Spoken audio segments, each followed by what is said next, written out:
Naftali Bennett was sworn in on Sunday after a new coalition unseated longtime Israeli leader Benjamin Netanyahu. The newly elected prime minister was appointed by the Knesset, Israel's parliament, in a 60-59 vote, with one minister abstaining. Shortly after the votes were tallied, the now former Prime Minister Netanyahu approached his opponent and the two shook hands. Not long after that, he took to Twitter, instructing his supporters to hold their heads high and keep the faith, vowing to return. "I ask you, do not let your spirit fall," he said. "We'll be back, and faster than you think." President Joe Biden released a statement congratulating Bennett and the new Israeli government. "Israel has no better friend than the United States. The bond that unites our people is evidence of our shared values and decades of close cooperation, and as we continue to strengthen our partnership, the United States remains unwavering in its support for Israel's security," he said. "I look forward to working with you to strengthen the ties between our two nations," Prime Minister Bennett responded via Twitter.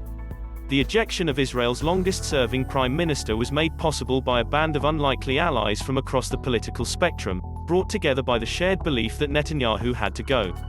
The new coalition government is made up of 8 parties, all of whom have agreed to hold off on major decisions surrounding controversial issues, like the future of the occupied West Bank. Netanyahu, 71, was first elected prime minister in the late 1990s and then again in 2009. Over the last 12 years, he has used his time in office to allow the growth of Israeli settlements in the occupied West Bank, frustrated Palestinian aspirations for statehood, and aligned Israel with right-wing leaders internationally.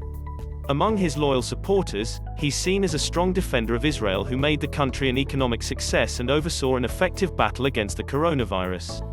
But the former prime minister also faces corruption charges including bribery, fraud and breach of trust, allegations Netanyahu denies. A trial is already underway. Over the last 2 years, Netanyahu's support waned and he struggled to stay in power by prompting repeated elections, leading to inconclusive votes.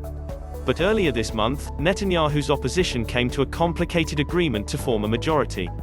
Yair Lapid, former finance minister and head of the centrist Yesh Atid party, led the charge against Netanyahu and joined with the right-wing Bennett. The right-wing Bennett is Netanyahu's former chief of staff. Under the coalition agreement, he will serve for 2 years before passing the torch to Lapid for the latter half of the 4-year term. Despite Lapid's party holding more than double the seats in the Knesset, he agreed to let Bennett take the first term to maintain political solidarity.